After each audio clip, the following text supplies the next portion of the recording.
कभी कभी हम लोगों को इतना ऊपर चढ़ा देते हैं कि बाद में वो अपने आप को कुछ और ही समझ लेते हैं, और उतना चढ़ा देते हैं जितना चढ़ाना भी नहीं चाहिए। कितने लोग सहमत है? मैं आपके साथ हूं। मैं सोच रहा था दाऊद ने कितनों को मारा। ये क्या कह रही है? ये तो झूठ है। 10,000। और ये सुन सुन के ही शाऊल का दिमाग खराब हुआ। ये सुन सुन के उसका मन खराब हो गया। वो सोच रहा था यार राजा मैं हूं, ये चरवाहा है, प्रेस इसको किया जा रहा है। दोनों की गलती है। एक जो अननेसेसरी चढ़ा रहे हैं, दूसरा जो चढ़ते हुए देख रहे हैं और उनको तकलीफ हो रही है। कितने लोग मेरी बात समझ पा रहे हैं? आइए अपने पास वाले को हाथ जोड़ के कहिए, कृपया मुझे ऊपर न चढ़ा। फिर नीचे उतरने में बड़ी तकलीफ होती है। अननेसेसरी किसको प्रेस न करें, अननेसेसरी। और अगर किसको प्रेस किया जा रहा है, आपके हार्ट्स न्यूट्रल होने चाहिए। बहुतों के चेहरे दिख जाते हैं, अंधकार जो पेट में था मुंह पे आ जाता है। नो नो नो, आपको सेलिब्रेट करना चाहिए। You should celebrate. आपको पता है जब वो वचन बता रहे थे, believe me I was crying, मैं रो रहा था। पता है क्यों? मैं ये विश्वास करता हूं, आप प्लीज इमोशनल मत होना अभी कि ब्रदर आप ऐसे क्यों बोल रहे हो। मुझे ऐसा लगता है ये कलीसिया यीशु के अंत तक चलती रहेगी। यस। क्यों ब्रदर? Leaders are ready. ये रेडी है जी, ये चलाएंगे आगे चल के। They are the pastors and leaders of our churches. आज वचन बोल रहे हैं, कल प्रकाशन आने में कितना टाइम लगेगा जरा सोचिए। आपको सेलिब्रेट करना चाहिए जब दूसरे लोग उठाए जाते हैं, आपको उनके लिए प्रेयर करना चाहिए। खुदा उन्हें और प्रेयर कर और उन्हें उठा। आप क्या गीत गाते हैं? तू बड़े मैं घटूं। प्रभु बताना कैसे? दूसरे की प्रशंसा तू सुन ले। आप समझे? खाली कन्फेशन करने से कुछ नहीं होगा। तू बड़े मैं घटूं। कैसे घटेंगे? घटो ना अभी। मैं अपनी सारी टाउन की चर्चेस के लिए प्रेयर करता हूं, प्रभु आने वाले दिनों में एक भी कलीसिया में जगह ना हो बैठने की, इतना लोगों को लेकर। आप बोलते रहेंगे ब्रदर आप दूसरों के लिए प्रेयर करते हो, अपने लिए। विश्वास करो मैं दूसरों के लिए करता हूं, यहां जगह नहीं होती। अंकल दिनकरण हमेशा कहते थे आप दूसरों का घर बनाओ, खुदा तुम्हारा घर बनाएगा। मैं आप में से हर एक को कहना चाहता हूं, आपके अंदर ना पैशन होना चाहिए किसका घर बनाने की। कई लोग मुझे टोकते हैं, कितने साल से सेवकाई कर रहा है? 8 साल से। एक कलीसिया नहीं ले पाया है तू आज तक। मुझे किसी ने 6 महीना पहले ऐसे कहा था। ब्रदर मैं आपको बताऊं, मुझे है ना बड़ी बड़ी एम्पायर खड़ा करने का जिज्ञासा भी नहीं है। पता है मैं क्या चाहता हूं? ये लोग ब्लेस्ड रहे, इनके घर बने। मैं लास्ट टाइम अपनी टीम को भी कह रहा था, अगर आप लोग जगह ढूंढो, मिल रही है धन्यवाद, लेकिन उससे बढ़कर ये देखो हमारे चर्च के अंदर हर एक को खाना है खाने के लिए। क्या उनके बच्चे स्कूल जा रहे हैं? क्या उनकी कमी घटियां पूरी हो रही हैं? उनके लिए प्रार्थना करो। मुझे एक एम्पायर खड़ा करके फोटोज फेसबुक पे शेयर करके किसी की नजर में महान नहीं बनना है। क्या फायदा मैं इतना बड़ा एम्पायर खड़ा कर दूं पर हमारे कलीसिया के अंदर किसको खाने के लिए नहीं हो? अरे चाहिए ही नहीं ऐसी जिंदगी मुझे। इससे अच्छा है हमारे लोग आशीषित रहें। और वैसे भी यहां देखिए, वैसे भी प्रभु जगह को लेने नहीं आएगा, वो आपको लेने आएगा। मैं आप में से हर एक को कहना चाहता हूं, लाखों करोड़ों की जगह इधर ही रह जाएगी, हम उठा लिए जाएंगे। कलीसिया, लिसन, हाँ अगर मुझे खुदा देगा मैं लूंगा 100%, अगर वो मुझे देगा मैं लूंगा, लेकिन इट्स नॉट माई पैशन। इसके लिए मेरे जुनून नहीं है कि मैं सारा दिन रोता रहूं, प्रभु हमको चाहिए, मतलब चाहिए। प्रभु तू देगा, तेरी इच्छा है तू दे दे, हम तो लेने वाले हैं। मुझे कई सारी बहनें भाई कहते हैं, ब्रदर हम लोग को पैसा नहीं चाहिए, हमको सिर्फ प्रभु चाहिए। मैं आपको कहना चाहता हूं, नहीं चाहिए ना, लो मेरे को दे दो। हाँ मुझे दे दो, मैं ले लूंगा, विश्वास करो पूरा ले लूंगा। हाँ मुझे बहुत पैसों की जरूरत है भाई, बहुत सारा काम है, मैं क्या करूं, मुझे बहुत सारी जगहों पे मीटिंग्स कंडक्ट करनी है आने वाले दिनों में। आपने देखा रिसेंटली हमारी कलीसिया ने कोल्हापुर में एक मीटिंग अरेंज की, हम लोगों ने अपने बैनर के नीचे की। ओ कितनी हमें अच्छी वहां पर प्लेस मिली, हम वहां पर गए। आप सोचो कितना अमेजिंग है, आपका पैसा गॉस्पेल प्रीच करने में लगाया जा रहा है। हमने रिसेंटली कोल्हापुर में एक अच्छा सा हॉल देखा, हमने वहां पर एक मीटिंग अरेंज की। ओ मैं आपको सच कहता हूं 700-800 लोग पहली सभा में आए थे, लोगों ने वचन पाया। और मुझे लोग लास्ट में रोते रोते मिलके कह रहे थे, ब्रदर यही दुआ थी आप यहां आए, आपका चर्च यहां पर हो। मैं सोच रहा था प्रभु हम क्यों ना अपने बैनर के नीचे हम लोग मीटिंग्स करें अलग अलग जगहों पे, है ना। हालेलुया। आप जानते हो खुदा का पाक कलाम कहता है अब दोनों लोगों के बीच में ऑपोजिशन आ गया, शाऊल और दाऊद के बीच में। और आप सच्ची बताता हूं, बड़े ध्यान से सुनिएगा, अब जो मैं कह रहा हूं ये अमेजिंग है। बाइबल कहती है जब भी शाऊल को जलन फील होती थी वो दाऊद के पीछे पीछे जाता था। आप जानते हो मैं किसी को नीचे नहीं कर रहा हूं, बट मैं आपको एक सच्चाई बताऊं, जितने भी भजन साहित्य दाऊद ने लिखे हैं, भजन साहित्य, जबूर, गीत, कविताएं जितने भी उसने लिखी हैं, आप पढ़ के देखिए, एक भी सेल करने के लिए नहीं लिखी गई थी। वो सब उसका परमेश्वर के साथ जो प्रेम था वो उसने लिखा। आज गीत लिखा ही बिकने के लिए होता है। आज आप बहुत सारे जगहों पे देखोगे जो गीत बनता है वो इसीलिए बनता है कि लोगों को पसंद आएगा कि नहीं आएगा, सीडी कौन खरीदेगा नहीं खरीदेगा। लेकिन कितना अमेजिंग है ना, दाऊद ने जो कुछ भी लिखा सेल करने के लिए नहीं लिखा, उससे परमेश्वर के प्रेम में लिखा। मैं आप सारे जवानों को एक नई आज्ञा दूं, करेंगे आप? अरे जवान नहीं, सभी करेंगे। अपने पेन और कॉपी को दुआ करने के बाद अपने हाथ में लो, खुदा के लिए कोई गीत लिखो और उसके लिए गाओ। कभी कभी मैं बैठा रहता हूं, अकेला रहता हूं, यीशु यीशु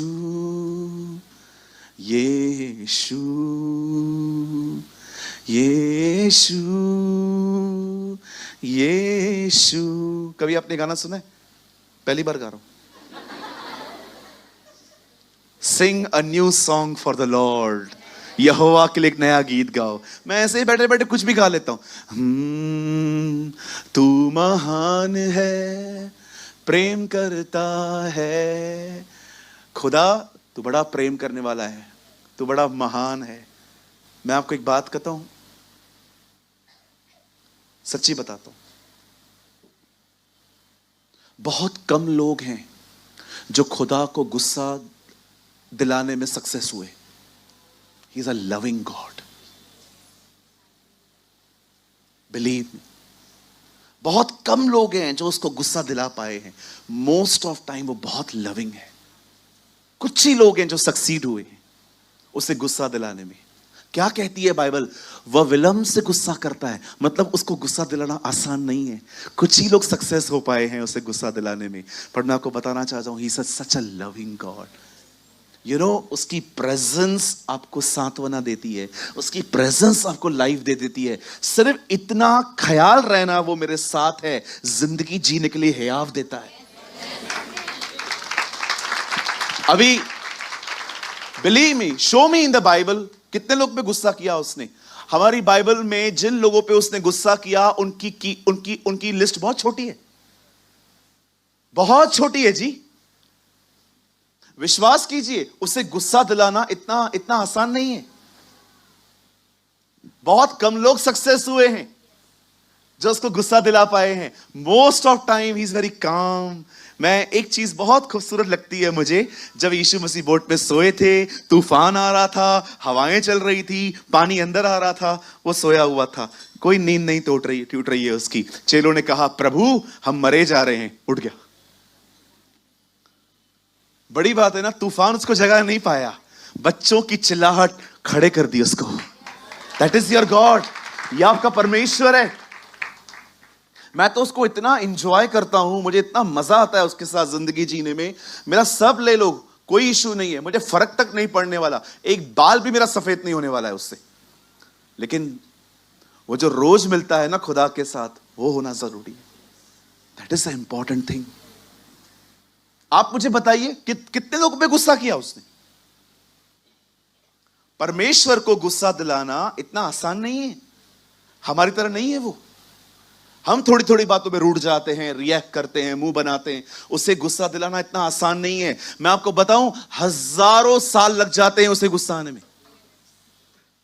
मैं कल मुंबई में प्रीच कर रहा था। इजरायली व्यभिचार करते थे, मूर्ति पूजा करते थे, कुड़कुड़ाते थे, एक दूसरे को मारते थे, पीटते थे। और जब वही इजरायली जंगल में से निकल रहे थे, तब बिलाम को बलाक ने बुलाया और कहा, इन्हें श्राप दे। परमेश्वर ने कहा, तू जाके दिखा। खुदा तू किन्हें बचा रहा है? ये लोग तेरे खिलाफ हैं। परमेश्वर उन लोगों को बचा रहा था जो लोग उसके खिलाफ हैं। मुझे ऐसा लग रहा था प्रभु शैतान को कह रहा था, मेरे लोग हैं, मेरा मामला है, तू क्यों बीच में बोलता है? मेरा मामला है, मेरा बच्चा है ना, वो मेरे लड़के हैं, वो मेरी लड़कियां हैं। They are my boys, they are my girls. तू कौन होता है बीच में बोलने वाला? हमारे घर की बात है। मैं इनको मारूंगा, कूटूंगा, मोल्ड करूंगा, तेरे हाथ में कभी नहीं सौंपूंगा। That is your God. यहां पर लोग बाइबल नहीं पढ़ पाते हैं, डरते हैं, अरे मेरा बाइबल मिस हो गया, प्रेयर नहीं हो पाती है, डर जाते। क्या समझ के रखा है आपने प्रभु को? वो आपकी तरह शॉर्ट टेम्पर नहीं है, वो आपकी तरह बिल्कुल भी शॉर्ट टेम्पर नहीं है। क्या कहती है बाइबल? जब शिमशोन मर रहा था, उसने क्या कहा? हे सॉवरन गॉड, हे एक और मौका देने वाले खुदा। अंकल दिनकरण ने शिमशोन को स्वर्ग में दिखाया। कई लोग सोचते हैं शिमशोन व्यभिचारी था, नरक में होगा। बिलीव मी, पढ़ के देखिए अंकल दिनकरण की बुक, वो कहते हैं मैंने उसको वहां पर हेवन में देखा है। इवन इब्रानी की किताब में जब पूरे 11 अध्याय में विश्वास के हीरोज के बारे में लिखा है, आप पढ़ के देखिए, लास्ट में वो क्या कहता है? अब समय नहीं है कि मैं इन लोगों के बारे में बात लिखूं, वहां शिमशोन का नाम है, क्योंकि उसने लास्ट में रिपेंट किया था। मैं आपको सच कहता हूं, निकाल दो अपने अंदर से ये बात कि प्रभु गुस्सा है। गुस्सा नहीं होता है, वो नाराज होता है आपसे। कभी कभी वो अपसेट हो सकता है आपसे, लेकिन वो ऐसे आपको मारने और पीटने के लिए वो नहीं है। आप जानते हैं, जब दाऊद, उसे पता चलता है कि किंग मुझे मारने के लिए आ रहा है, वो मारा मारा फिर रहा था बेचारा। और आपको पता है उससे सबसे ज्यादा वो कौन सी प्लेस है जिसपे उसने छुप के जिंदगी बिताई है? मैंने उस प्लेस का नाम लिखा है। कुछ आय पे है, मैं आपको बाद में बताऊंगा। पता है दाऊद ने शाऊल के डर से छुपते छुपते सबसे ज्यादा समय कहां बिताया? रमा। रमा, बताइए रमा में कौन रहता था? सैमुअल। उसे अपना सबसे ज्यादा समय वहां बिताया जिस आदमी ने उसका अभिषेक किया था। उसे सबसे ज्यादा समय अपने मेंटर के पास बिताया। कभी कभी जब हमें नया चर्च मिला बंधन बैंक में, तो उन दिनों में भी कुछ समय तक हमारे पास अपनी पुराने कलीसिया की चाबी थी, और मैं कभी कभी वहां जाता था और मैं अपने रमा में जाता था और वहां पर खड़े होकर प्रभु को कहता था, याद है प्रभु, जब तूने मुझे पास्टर बनने के लिए चुना था, मैंने तुझे कहा था तूने गलत व्यक्ति को चुना है।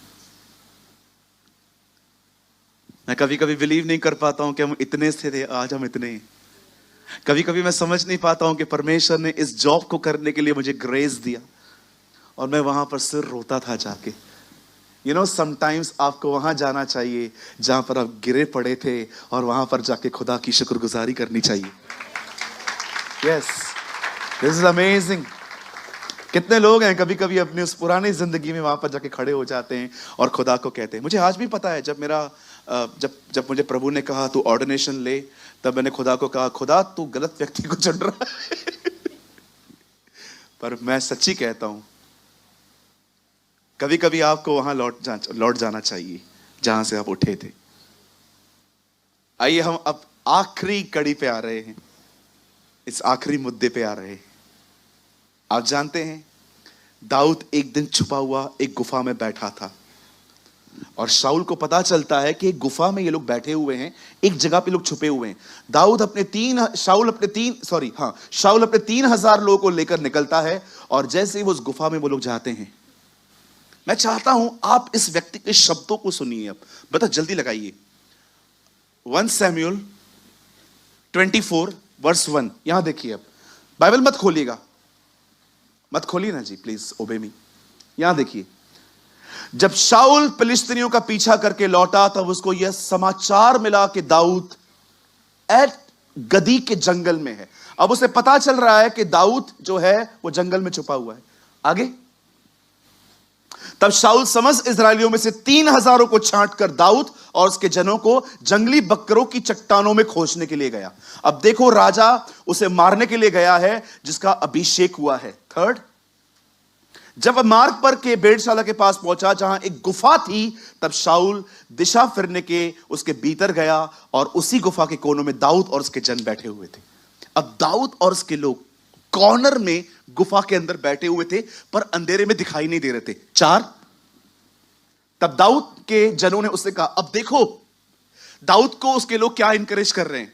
सुन, आज वही दिन है जिसके विषय में यहोवा ने तुझसे कहा था, मैं तेरे शत्रु को तेरे हाथ में सौंप देता हूं कि तू उसे मनमाना बर्ताव कर। तब दाऊद ने उठकर शाऊल के भागे की छोर को छुपकर काट दिया। ये लोग है ना रब्बियों, ये लोग यहूदियों की ड्रेसेस अलग होती थी, नीचे तक होती थी। जैसे हम लोग शर्ट है, हमारा शर्ट यहां है ना, इनकी शर्ट्स इतने नहीं होते थे, नीचे तक होते थे। अब उसने क्या किया, अपने हाथ से कुछ लेकर उसको काट दिया। हां, ये देखिए, चाकू से काट रहा है। वचन में आओ, वचन में आइए। हां, आगे 5, इसके बाद दाऊद शाऊल के बागे की छोर काटने से पछताया। आगे, वह अपने जनों से कहने लगा, अब देखो जो लोग उसके अंदर नफरत भर रहे थे उनसे बात कैसे कर रहा है। यहोवा न करे मैं अपने प्रभु से जो यहोवा का अभिषिक्त है ऐसा काम करूं कि उस पर हाथ उठाऊं, क्योंकि वह यहोवा का अभिषिक्त है। एक आदमी जो बैकस्लाइड हो चुका है, जिसके ऊपर से पवित्र आत्मा चला गया है, उसको दाऊद आज भी अनॉइंटेड कह रहा है। See the honour. कितना इजीली हम लोग एक दूसरे के लिए बात करते। इस आदमी से सीखिए कुछ भैया। अभी आगे देखो क्या आ रहा है। 6, ऐसी बातें कहकर दाऊद ने अपने जनों को समझाया और उन्हें शाऊल पर आक्रमण करने को उठने न दिया। न खुद डैमेज कर रहा है, ना उसको किसको करने दे रहा है। फिर शाऊल उठकर गुफा से निकला और अपना मार्ग लिया। आगे मैं आपको बाद में कुछ बताऊंगा। इसके बाद दाऊद भी उठकर गुफा से निकला और शाऊल के पीछे पुकार कर बोला। अब इसके शब्द सुनो, हे मेरे प्रभु, हे राजा। जब शाऊल ने पीछे मुझकर देखा, तब दाऊद ने भूमि की ओर सिर झुकाकर दंडवत किया। एक बंदा उसे मारने के पीछे आ रहा है, दाऊद उसको बाव कर रहा है। आगे, और दाऊद ने शाऊल से कहा, जो मनुष्य कहते हैं कि दाऊद तेरी हानि चाहता है, उनकी तू क्यों सुनता है। आपको पता है, यहां देखिए, बहुत बार आपको ऐसी रिपोर्ट्स पहुंचती हैं लोगों की जो सच नहीं होती। हर कोई अपने नेचर के साथ मिक्स करके बताता है आपको। चवन्नी को 1 रुपया करके बताते हैं लोग आपको, और आप सुन लेते हो। जब मैं किससे दूर जाता हूं ना, तो सिर्फ सुन के नहीं जाता हूं, अगर मैं खुद शिकार हुआ हूं तो जाता हूं। कई बार ऐसा होता है कि एक आदमी आपके साथ अच्छा है पर मेरे साथ, आपके साथ बुरा है, मेरे साथ अच्छा है, तो क्या करूं मैं? आपकी वजह से उसका भी खराब करूं? मैं तो फिर किससे रिश्ता ही नहीं रख पाऊंगा। देखिए वो क्या बोलता है, बोलता है सर आप ना दूसरों की बातों में आते हो। मैं आपको हमेशा कहता हूं, याद रखो, यह सबसे बड़ी मूर्खता होती है, एक व्यक्ति का सुन के पूरी पिक्चर डिसाइड कर लेना।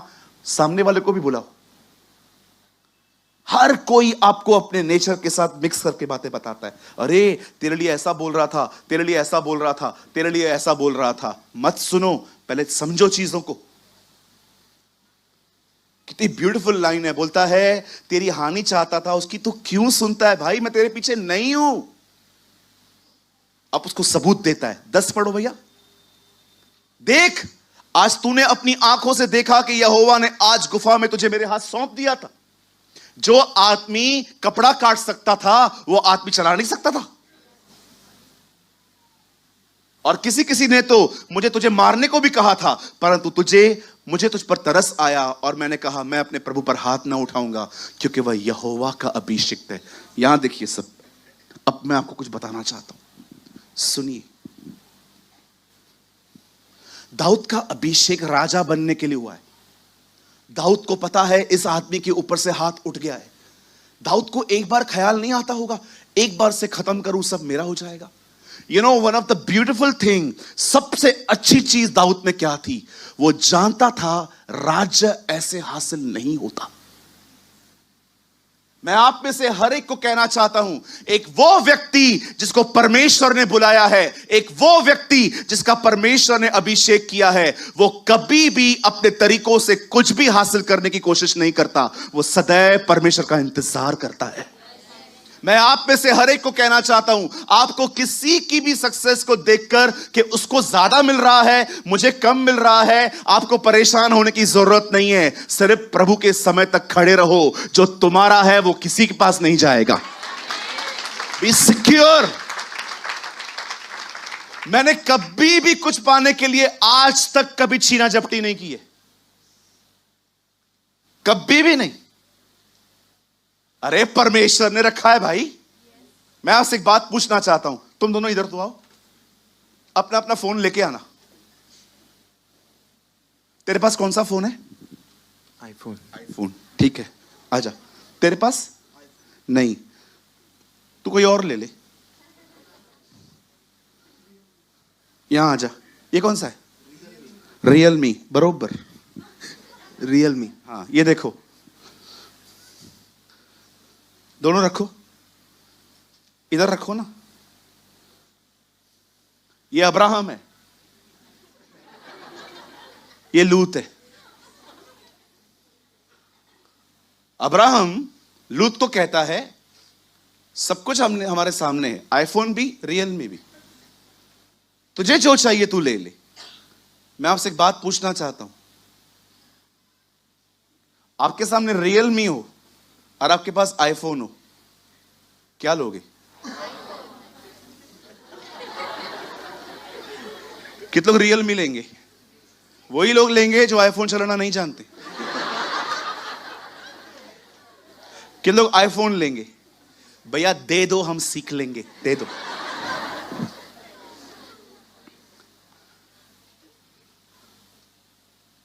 आप जानते हैं अब्राहम ने कुछ ऐसे ही चॉइसेस रखी लूत के सामने। ये तेरे सामने आईफोन भी है, ये रियलमी भी है, तुझे क्या चाहिए? मैं वहां पर होता, मैं अब्राहम को कहता क्या कर रहे हो, आईफोन ही लेगा ना। अब्राहम कहता कोई बात